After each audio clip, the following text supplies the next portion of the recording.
We all have those days where everything's going right.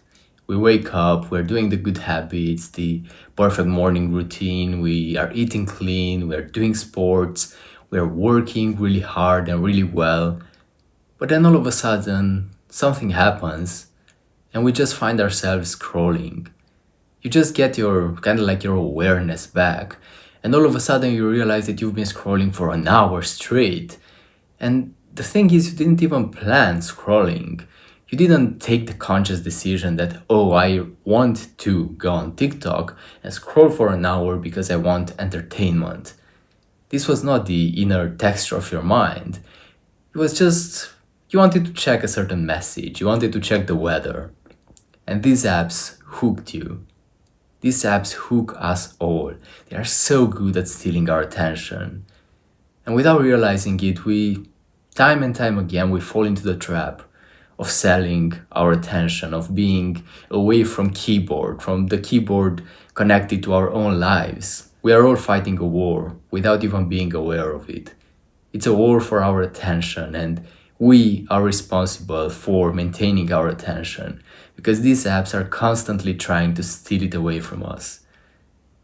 And I am well aware of how important it is to maintain your attention. And I want to take you on a bit of a journey I've been on recently, where I went back in my hometown for a few days. And it's a pretty small town, you don't really have a lot of things to do there. And I definitely found myself facing this challenge of scrolling. And I want to show you some of the decisions I've taken, some of the ways I've tried to combat this urge to scroll, this urge to basically not be bored, and then again, some of the realizations I've had spending that time in solitude. So let's see. It's currently 5 p.m. I finished work about an hour ago. I got a nice little workout in the morning at home with the dumbbells. And earlier in the day, I was thinking about going out in the afternoon, but apparently the weather is not really on my side right now because it's heavy rain. So honestly, when I saw this, I was a bit lost. I didn't really know what to do anymore. And I ended up doom scrolling. I ended up going from Instagram to YouTube to Facebook, all of these apps. You know how it is. You know the drill already.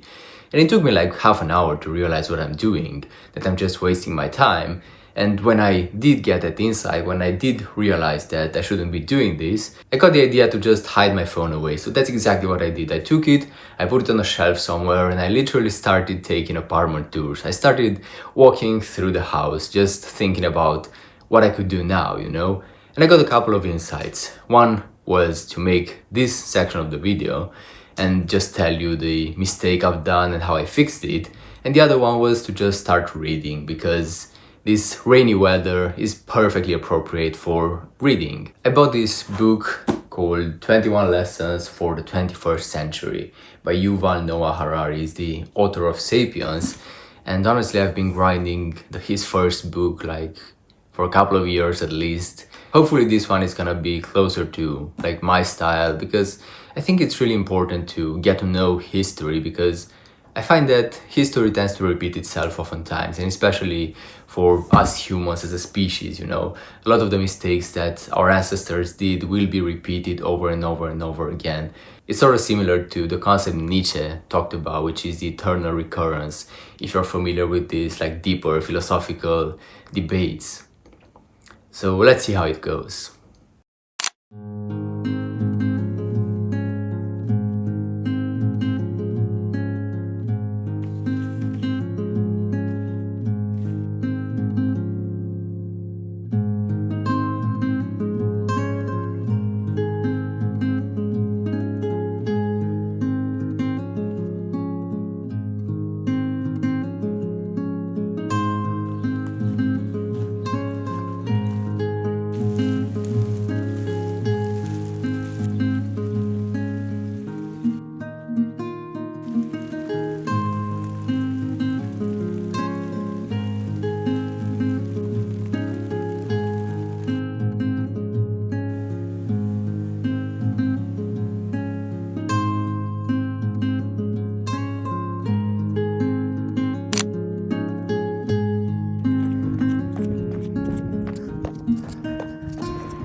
that's a 9 kilometer run done. I'm back in my hometown and I really wanted to go on this run. I try to fit like 15k. I try to split them in 2 runs every single week because I just find that it helps me walk easier, breathe better, feel healthier in general. But this run was a bit different because I started it with my father. He's not a runner, obviously, but he wanted to join me, so I said, let's do it, why not? So for the first like 1.5k we went on this run together, and then he just aborted. But we started off chill, a really slow pace, and this reminded me of something very important that I've learned about making progress in every single domain. Because for a really long time I wanted to start running, I wanted to get into running, and I just couldn't. I kept failing and failing and failing because I guess I just didn't want to accept the fact that I was too bad at it, and I was running too fast, and I was just surprised and pissed that I'm extremely tired after even 1 kilometer. And I literally struggled with this for years and years and years until I just accepted the reality that I'm not that good at running, And this is basically the lesson. This is how it works in every single area of life.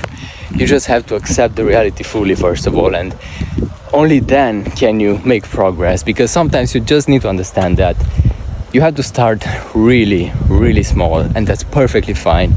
That's still points on the board. That's still gonna be really valuable for you in your journey. And it's like that with sports. It's like that with making money. It's like that with talking to people. Every single area of life works like this.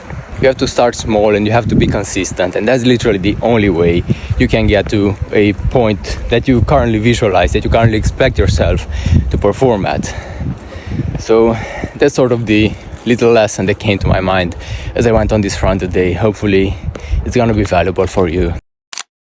And stepping away from social media works exactly the same. This is the practice I follow myself, the practice I guided my clients through as well, progressively underloading the amount of time you spend on screens or on the virtual world, on video games, TV shows, whatever. Because if you take the decision to all of a sudden stop it, what's gonna happen is this bad habit of consumption, of content consumption, is gonna kick back in straight away. Because this is how it always works with these habits. And if you have the urge to to be so aggressive in your decision making, you're just like addicted to a certain activity, a certain type of food, and then you get angry and you just want to stop it forever all of a sudden. And it works for a couple of days, but then this previous addiction kicks back in. Then you're just like me, I've been there myself. And I'm telling you that there is no other way. Progressively underloading the amount of time you spend doing this thing is the only sustainable way on the long run. So just like you would increase the weights in the gym, here you have to decrease the time you spend on that app as days go by, as time goes on. It's not something that you do today and it's just gonna be exactly the same in every single day from now. It's work, it's a journey, it's progress. And there is a beauty in that as well. I think it's very beautiful to just be able to see your evolution throughout the days, throughout the years. But an insight that's definitely gonna help you is to just create a schedule that doesn't really allow you time to scroll. This is one of the best things you can do, one of the best gifts you can give yourself, to just have a stacked schedule, to have your schedule so full that it's a struggle to find some time to scroll. You know what I mean? Like if you're in nature, for example, if you're on a walk, on a hike, whatever, if you're playing sports, it's very hard to actually scroll because you're just very focused on the things you're doing. Ultimately, even in these few days I spent back in my hometown, the reason I ended up scrolling in all of the times that I had the urge of scrolling was simply because my schedule was not stacked enough. Because as I said, you can't really have so many things to do there.